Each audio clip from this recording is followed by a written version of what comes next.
السلام عليكم ورحمة الله وبركاته. إن الحمد لله والصلاة والسلام على رسول الله وعلى آله وصحبه أجمعين من تبعهم بإحسان إلى يوم الدين أما بعد. সম্মানিত ভিউয়ার্স, দর্শক ও শ্রোতাবৃন্দ, আমরা রমজানের মাসাইল শুরু করতে যাচ্ছি। রমজানের 70টি মাসাইল আজকে প্রথম মাসাইল নিয়ে আলোচনা করবো ইনশাআল্লাহ তাআলা। এই সিরিজ আলোচনাটি ইনশাআল্লাহ রমজান এখন থেকে নিয়ে রমজানের শেষ পর্যন্ত চলবে ইনশাআল্লাহ। আজকে সংক্ষিপ্ত আলোচনায় সিয়াম এর সংজ্ঞা এবং সিয়ামের বিধান ইসলামী শরীয়তে, এই দুটো বিষয়ে আলোকপাত করবো ইনশাআল্লাহ। সিয়াম শব্দের শাব্দিক অর্থ হলো, আরবিতে বলা ইমসাক, অর্থাৎ বিরত থাকা। এটা শাব্দিক অর্থ। যে কোনো কাজ থেকে বিরত থাকাকে ইমসাক বলা হয়, সিয়াম বলা হয়। যেমন কোরআনে কারিম আল্লাহ তাআলা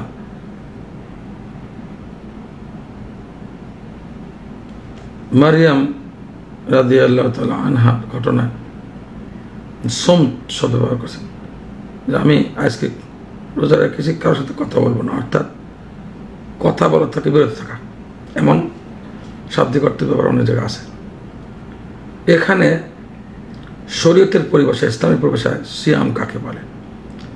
ইসলামের পরিভাষায় এবং শরীয়তের পরিভাষায় সিয়াম হলো শুভে সাদিক থেকে, অর্থাৎ যখন ভোর হবে, শুভে সাদিক হবে, তখন থেকে শুরু করে একেবারে সূর্যাস্ত পর্যন্ত রোজা ভঙ্গের সকল কারণ থেকে বিরত থাকা নাম হলো সিয়াম। এর সঙ্গে অবশ্যই ফজরের আগে নিয়ত জরুরি। ফজরের আগে নিয়ত জরুরি। ফজর হওয়ার আগে থেকেই রোজা রাখার নিয়ত লাগবে, ফরজ সিয়ামের জন্য পাক্কা নিয়ত লাগবে। এরপরে নিয়তের পরে রোজা ভঙ্গের সকল কারণ থেকে দূরে থাকতে হবে একেবারে সূর্যাস্ত পর্যন্ত। এটা হলো শরীয়তের পরিভাষায় সিয়াম। এরপর আসছে সিয়ামের বিধান। এই সিয়াম, রমজান মাসের সিয়ামের ইসলামী শরীয়তের বিধান কি? সিয়াম সমস্ত উম্মতের ঐক্যমতে, সমস্ত আলেমদের ঐক্যমতে, উম্মতের প্রথম যুগ এবং শেষ যুগের সকল আলেমদের ঐক্যমতেই এই সিয়ামটি ফরজ। শুধু ফরজ না, ফরজের ঊর্ধ্বে ইসলামের 5টি রকম মূল স্তম্ভের একটি। সুতরাং এটাকে কোনোভাবেই অবহেলা করা যাবে না। গতকালকে সংক্ষিপ্ত আলোচনা বলেছিলাম, এ সম্পর্কে জ্ঞান অর্জনের মধ্যে প্রত্যেকের জন্য ফরজ করতে হবে রমজানের আগে।